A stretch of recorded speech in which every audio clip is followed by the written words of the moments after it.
Okay, thank you for coming. This is our second grade curriculum night online.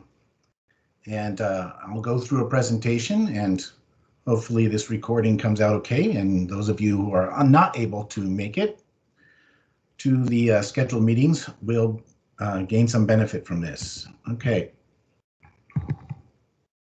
So I'm going to talk a bit about myself on the agenda, and then we'll talk about reading, writing, math, science, and other curriculum. We'll talk a little bit about assessment patterns, our social emotional learning, and then things that we do for kids who are in advanced learning. We won't be talking about homework because everything is homework now, but how you can help us and any important notes, and then finally my contact information.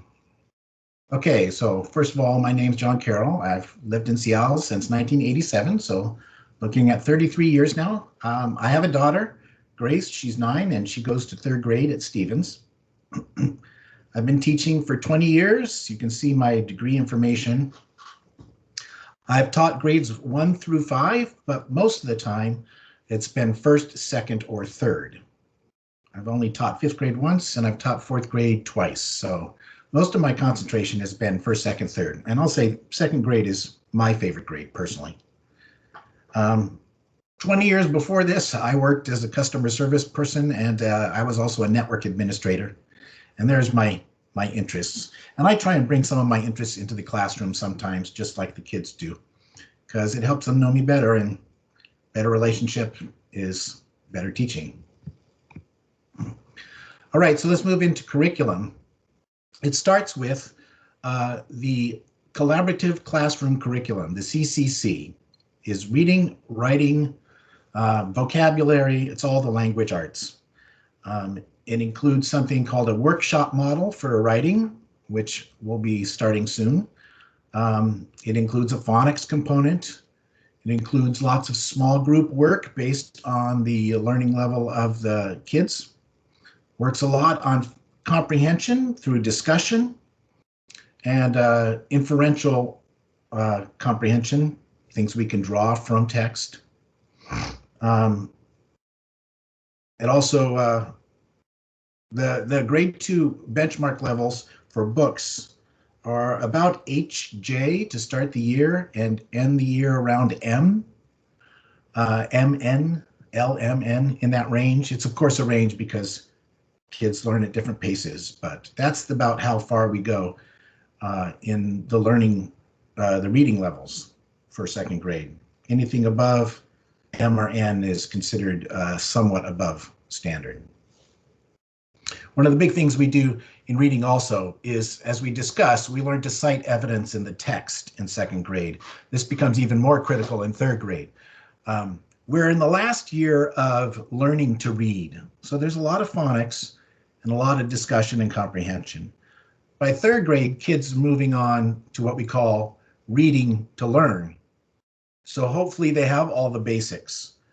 And one of the basics that we start to build here in 2nd grade is to give an opinion or answer a question and then back it up with evidence from the text and connect that text to our personal lives. Those are really big issues for 2nd grade standards in reading. Okay, so writing uses the same thing. There's a big emphasis on correct grammar and conventions like punctuation and spelling.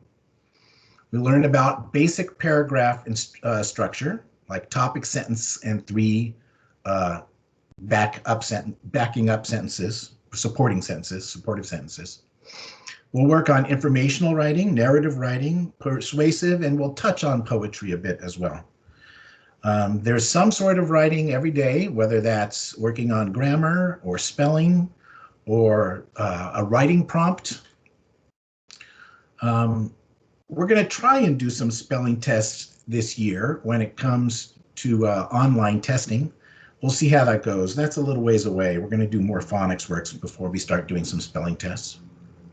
A lot of grammar and conventions. We'll be working on building a vocabulary based on the books that we read, and that's going to be starting soon. This year, it looks like, at least for now, there's not going to be much peer editing. but there will be self-editing. I don't tend to edit the kids' work and try and make it perfect. I want to see what they're capable of doing on themselves. So I try and teach them to edit themselves, to review and revise.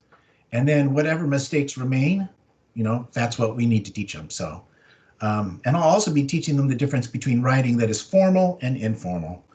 Writing for work, writing to a superior, a boss, that's formal. And then writing to friends, emails, text messages, that's informal. And there's differences between that kind of writing and speech. So we'll be going over those as the year goes by. For math, we work on Math in Focus. I also throw in two websites that I subscribe to, IXL and extramath.com.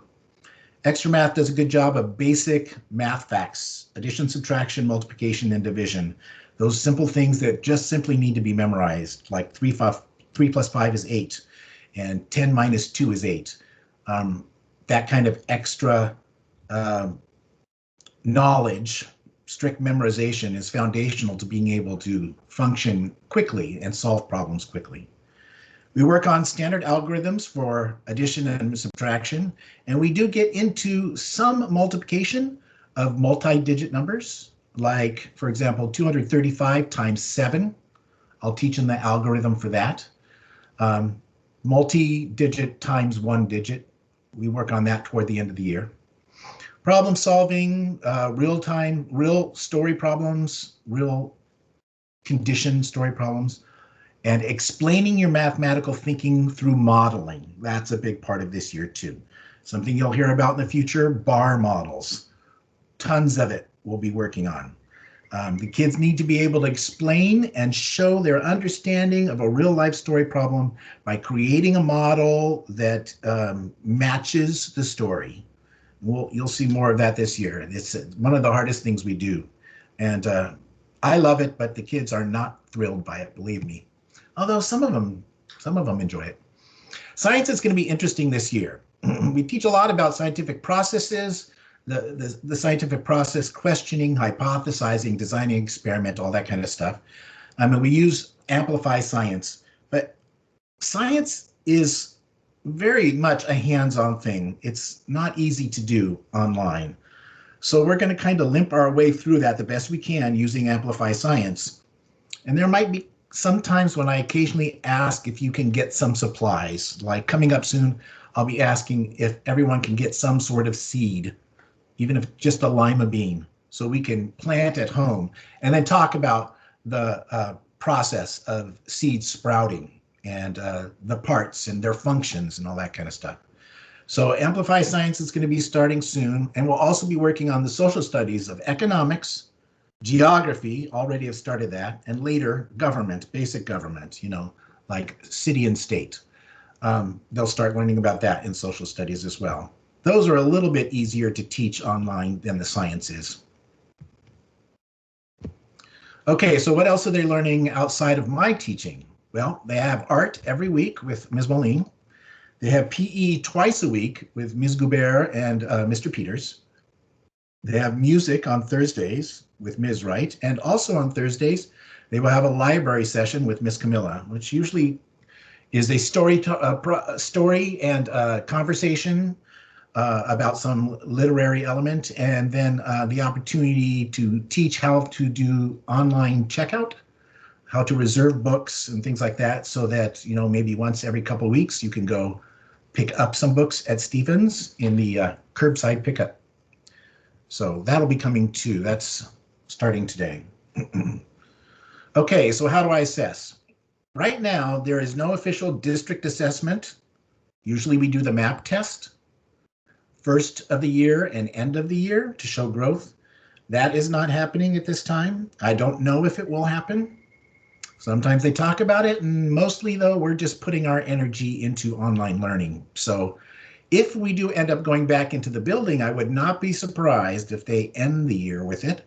But at this point, we're not using the MAP test. So how do I assess the kids working? Well, first of all, this is such an unusual circumstance. Just being there and participating in lessons and turning in some or most of the work, that's a big assessment right there. Are they participating? Are they trying? and it's a flexible assessment. As I said earlier, we'll try and do some spelling tests. Sometimes I'll ask them to write a piece and then send it to me, where they just write for 15 minutes on a writing prompt, and then they show me what they have. And I look and see, okay, look, they're doing this. Their phonetic spelling is really good, and they're capitalizing well, but they miss question marks every now and then, or their sentences are rather short and choppy, and I need to work on lengthening and enriching the sentences with adjectives and adverbs. So, these kinds of on-demand writing samples are designed to show me where they're at and then help me assess what kind of lessons I need to be giving for groups, both big and small. I keep track of their math facts practice and see how they grow through that and encourage them, because by the end of second grade, they should be done with addition and subtraction math facts and maybe be starting memorization and multiplication. I will be giving reading tests one-on-one online. And there are occasional readings assessment from the CCC curriculum, phonics assessments, things like that, as we track their groupings and their abilities in reading. The groupings are flexible, so that means that if one kid is growing particularly fast, they may end up moving into another group that's working with harder literature. So that's the kind of assessments I'm giving, and all of this is in this environment of computer learning, which is going to have to be really flexible. We want to keep the stress level down. We want to keep the learning up as best as we can. We want to be flexible about attendance and screen time. So all of this is not like a normal year. We're going to follow this as best as we can. Okay. So what do we do for social emotional learning? Well, we do, the first thing every day is we do some sort of empathy building, emotional skills building. We have circle meetings, we discuss, we share. Sometimes the school counselor pops in, sometimes another teacher pops in. This helps the kids learn public speaking, how to share online, just like in person, how to take on different roles. There will be times when the kids lead. I let them take over a meeting or a presentation. That will be happening. This is where we work on anti-bullying, empathy, all of that. So we do that literally every day except Wednesday. So 4 days a week. So what if your kid is advanced learning qualified, or I think they used to call it APP. I'm not sure what they call it now. How do we help them? So the reading assignments are going to be ramping up, and we'll be working on chapter books for kids who have advanced ability. We work in smaller groups, working on those chapter books, talking about higher concepts than are typical for third grade. Same thing with math. I have given a couple of enrichment assignments, which are quite hard, quite challenging. Then when I have advanced math kids in a small group, we take the skill we're working on and we extend it. We try something new. We do something that's not in the curriculum. All of that happens based on groups. And then in the general classroom, many of the advanced science concepts that will come up are AL type learning. We work on more advanced vocabulary. I also teach chess. That's going to be interesting this year. We do have online chess access, so that extends their abilities into another realm. And also my expectations for an assignment can be individualized. Like in a writing assignment where I give them a writing prompt, what I'm going to expect from student A is going to be different from student B, because their skill levels are different. And so I may say, this looks great. Student A, you need to work on putting in capital letters. Okay, student B, I want to hear more advanced language from you. I don't see many descriptions. You're using words like big and little. Well, how about enormous and towering? Those kinds of individualized expectations can be conveyed over the internet just like they can in person. So that's what we do for advanced learning students. For kids who are struggling, again, small groups. So they get more assistance from teachers. I can help them during office hours. If there are other things going on with a family, we have a school counselor and a family support team that can help families get resources that they need. I can differentiate assignments. There will be some times when I assign certain tasks to a couple groups of kids, and other times I assign something very different for another group. And we also have support in reading from Ms. Wilson and Mrs. Snowden, so we can target some remedial instruction. Anyone that has an IEP support through the resource room, and any 504s, which is a different kind of special ed qualification, we'll get that support as best we can here in the online environment. So how can you help your child? It helps your child to show respect and be responsible if they show up in every class meeting on time. I think you're already all on the email. I know you can't always sit with your kid, but you can ask them what they did in school today. Make sure that they read every day, especially at bedtime. That's a great time. Read to your child or have them read to you. I know Seattle Public Library is giving curbside pickup, so library books are still accessible. If you can do that, that's great.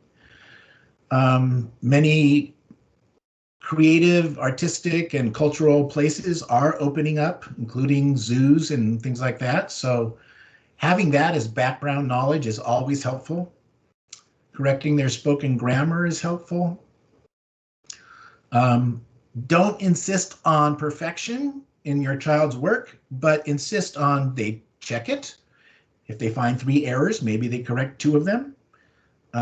We don't want to over push, but we don't want to just say, okay, fine, everything's perfect, when it isn't. If your child sees you reading, they are more likely to read. Talk about books you enjoy.